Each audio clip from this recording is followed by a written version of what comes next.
Hola, buenos días, buenas tardes, buenas noches, dependiendo en qué momento nos estén viendo.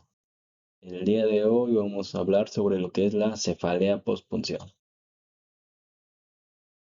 Una introducción a lo que es la cefalea postpunción, hay que tener en cuenta que esa es una de las formas más antiguas de la anestesia regional, datando desde el año 1898, dada por el doctor August Bier y lo que es su colaborador. Estos fueron los primeros en tratarse con este tipo de anestesia antes de llegarse a ser utilizadas en sus pacientes. Hay que tener en cuenta que la cefalea postpunción tiene su propio apartado en la clasificación internacional de cefaleas, donde aquí este es un subtipo de hipotensión causada por líquido cefalorraquídeo y se define como una cefalea ortostática que ocurre a los 5 días de lo que es la punción lumbar. Esta se puede acompañar de lo que es tracción cervical, tinnitus, náuseas, vómito y fotofobia. Hay que tener en cuenta que esta es una complicación que se puede presentar de manera inmediata al séptimo día y que su tratamiento puede ser de resolución inmediata dentro de 15 días o inclusive puede durar hasta 6 meses. La cefalea postpunción es una complicación muy común que puede ocurrir en el 60% de los casos y esto va a depender más que nada de las características fisiológicas del paciente, del tipo de cirugía o procedimiento que se lleva a cabo. Hay que tener en cuenta que también hay otros síntomas que se pueden agregar sobre lo que es esta patología, como la deprivación del sueño, la ingesta alimentaria de forma irregular y la deshidratación. Hablando sobre lo que va a ser la propia fisiopatología de la cefalea postpunción, hay que tener en cuenta que existen dos tipos de teorías que van a complementarse la una de la otra y que son importantes mencionarlas a ambas para poder tener un entendimiento mejor de lo que es la propia cefalea postpunción y cuáles son las estructuras y por qué se lleva a cabo los síntomas de esta.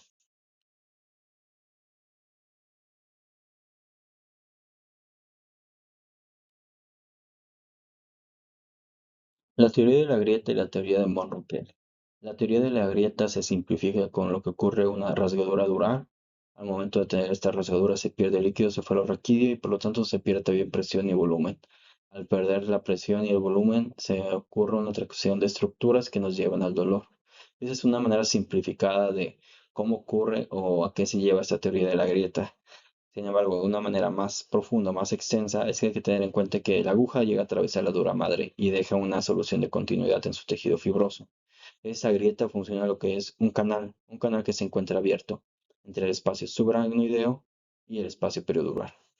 En este tipo de grieta, el líquido cefalorraquídeo comienza a escapar al espacio epidural. Por lo tanto, esta fuga va a depender tanto del tamaño, la forma y la dirección de la lesión y por lo tanto, a mayor fuga de líquido cefalorraquídeo, mayor pérdida de presión y mayor pérdida de volumen, mayor pierde el volumen. Hay que tener en cuenta que la pérdida de líquido cefalorraquídeo reduce la presión de soporte que normalmente va a mantener a lo que es el encéfalo flotando dentro de lo que es la bóveda craneana. Al perder este líquido cefalorraquídeo, se pierde este soporte. Por lo tanto, al momento en el que el paciente se pone de pie, ocurre una tracción gravitacional y alce o tiende a descender levemente el encéfalo. Este desplazamiento hacia abajo hace que se traccionen estructuras como la dura madre, vasos meningios y nervios craneales que nos llevan a cabo el dolor. Por eso en la cefalea ortostática el dolor empeora al estar de pie o sentado y mejora en decúbito supino. ¿Por qué? Esto se debe a que la presión del líquido cefalorraquídeo baja más en la bipedestación. La rigidez de nuca, mareo, tinnitus o diplopia, esto se debe a tracción de nervios craneales.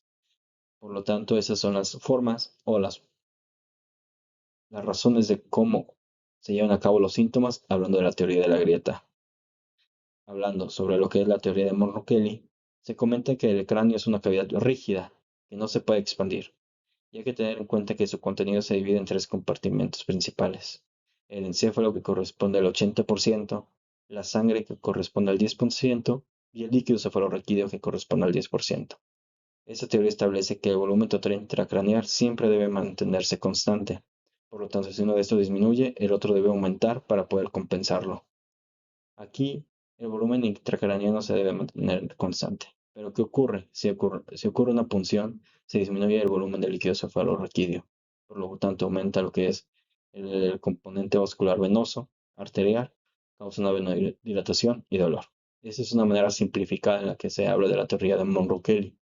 Sin embargo, para una manera un poco más extensa, es que aquí el otro compartimento debe aumentar para mantener la presencia craneal relativamente estable. En este caso se está perdiendo lo que es el líquido cefalorraquídeo, así que el componente venoso se va a llevar a cabo, va a aumentar para poder generar o mantener este volumen constante. Aquí la respuesta inmediata va a ser una vasodilatación cerebral venosa y arterial para poder ocupar el volumen perdido de líquido cefalorraquídeo. Esto nos lleva a hiperemia, a distensión de los vasos meningios y por lo tanto cefalea. Obviamente la tracción neural y vascular. Esto ocurre porque cuando cae la presión del líquido cefalorraquídeo, el cerebro vuelve a descender levemente dentro del cráneo. Esto va a tensar la dura madre, nervios craneales y va a amplificar el dolor. El efecto ortostático que ocurre, esto se ocurre que en una posición erguida, el flujo de líquido cefalorraquídeo se intensifica y por lo tanto la presión baja aún más y hay una mayor compensación vascular que eso nos lleva a que empeore la cefalea. En una comparación de lo que es la teoría de la grieta y la teoría de Monro-Kelly, es que la teoría de la grieta nos explica el origen mecánico, la pérdida de líquido cefalorraquídeo por defecto de la dura madre, y en la teoría de Monro-Kelly nos explica el componente compensatorio vascular, una que es la vasodilatación intracraneal secundaria a la pérdida de líquido cefalorraquídeo. Es por eso que en conjunto ambas teorías se deben de complementar para entender la propia fisiopatología de la cefalea postpunción dural.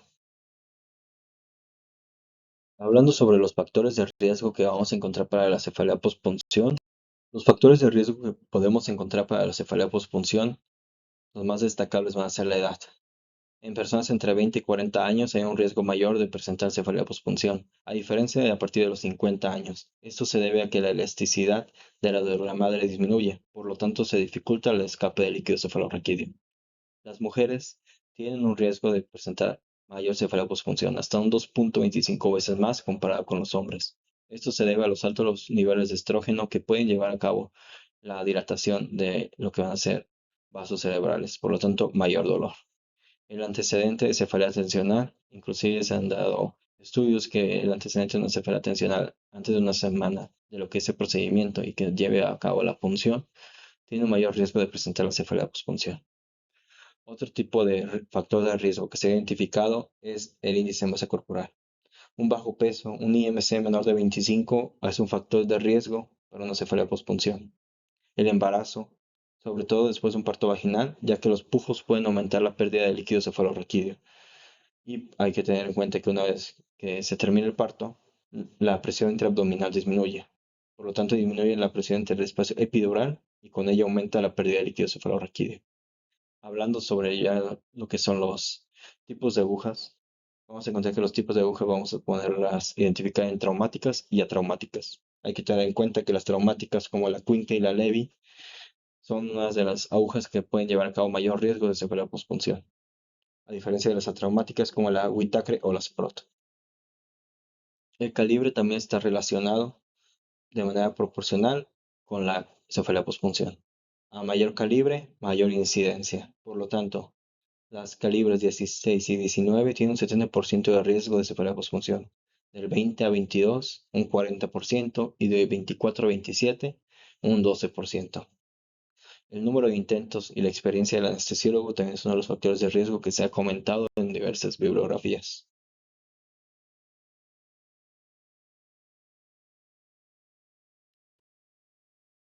La clínica y el diagnóstico de la cefalea postpunción. Los criterios diagnósticos para la cefalea postpunción. Vamos a tener 4 apartados que nos van a llevar a cabo a dar con el diagnóstico de este paciente.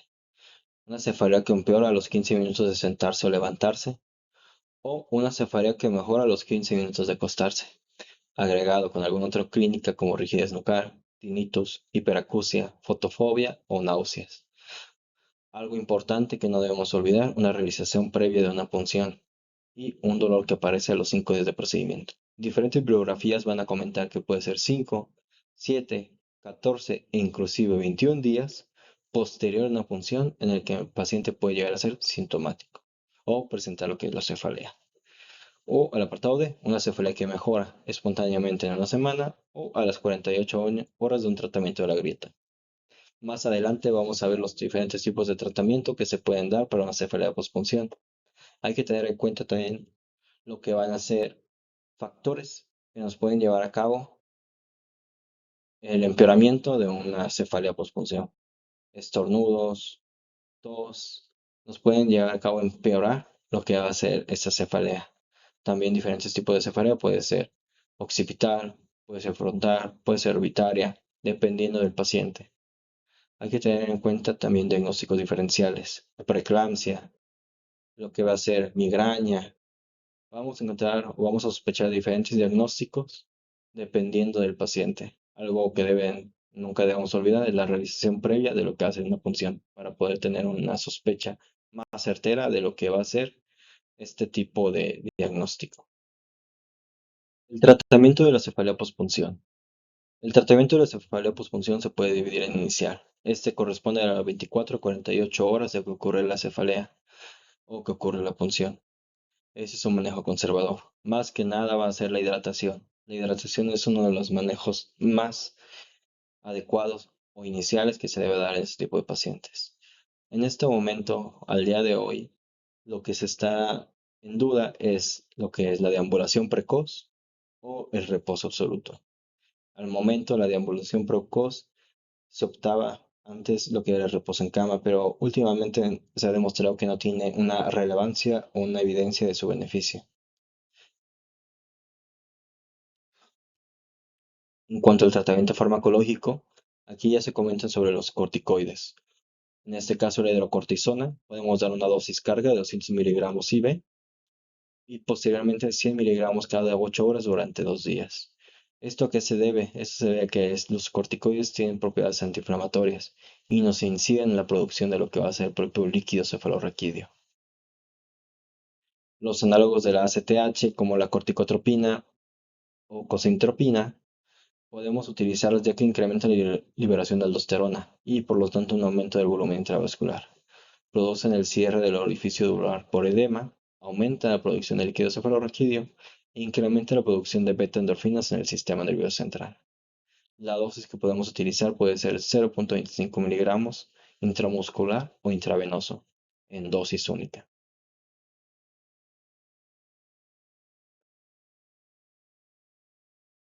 El sumatriptán, ese es un tratamiento farmacológico que podemos utilizarlo debido a que hay una vasoconstricción de las arterias meningias y cerebrales. Inhibe la liberación de neuropéptidos relacionados al dolor. Vamos a tener diferentes tipos de dosis dependiendo la vía en la que vayamos a utilizarlo. Si es subcutáneo, podemos utilizar 6 miligramos como dosis única, oral de 50 a 100 miligramos vía oral al inicio del dolor, con un máximo de 200 al día, o intranasal, 25 miligramos en una fosa nasal.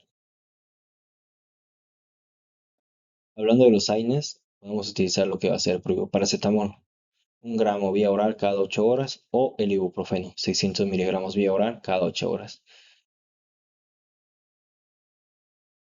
La gabapentina, vamos a utilizar una dosis inicial de 300 miligramos vía oral cada 8 horas, con un ajuste de 900 a 1800 miligramos al día. Hay que tener en cuenta que es un análogo de GABA, pero no actúa sobre esos receptores. Se llega a unir a la subunidad de los canales de calcio, reduce la liberación de glutamato y de la sustancia P. Por lo tanto, hay una disminución del dolor. Y otro tipo de tratamiento que podemos utilizar, que ya va a ser más invasivo, es el parche hemático epidural. Vamos a tener diferentes indicaciones, como la intensidad moderada, una duración mayor de 24 horas, que no mejore con un tratamiento habitual o que impide la actividad normal de un paciente. Esta no se recomienda en una cefalea menor de 24 horas y la técnica va a estar dada primero con el consentimiento del paciente. Se va a colocar el paciente en decúbito lateral o sedestación y se va a hacer una punción lumbar en el mismo espacio en el que se realizó la punción. Y se van a administrar desde 15 a 20 mililitros de sangre autóloga. Esto varía.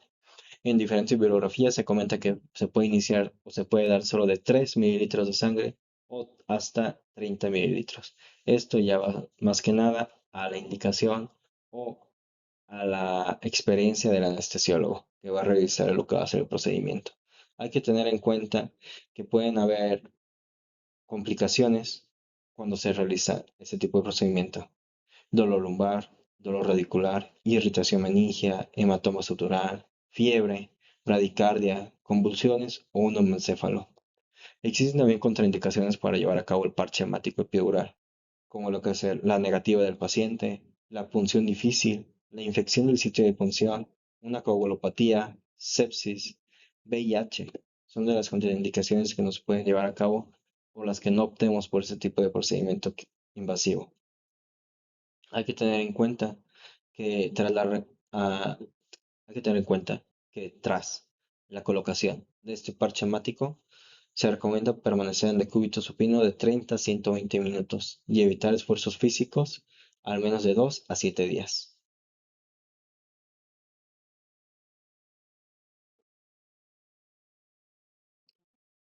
Bueno, y ya por nuestra parte sería todo. Espero que les haya gustado el video. Cualquier duda, cualquier información o si necesitan las diapositivas se van a encontrar en lo que va a ser la descripción del video. Las bibliografías comentadas en lo que es este video también se van a encontrar en ellas, al igual que lo que van a ser las doy, para que puedan utilizarlo o utilizar lo que van a ser los formatos de referencia bibliográfica. Gracias.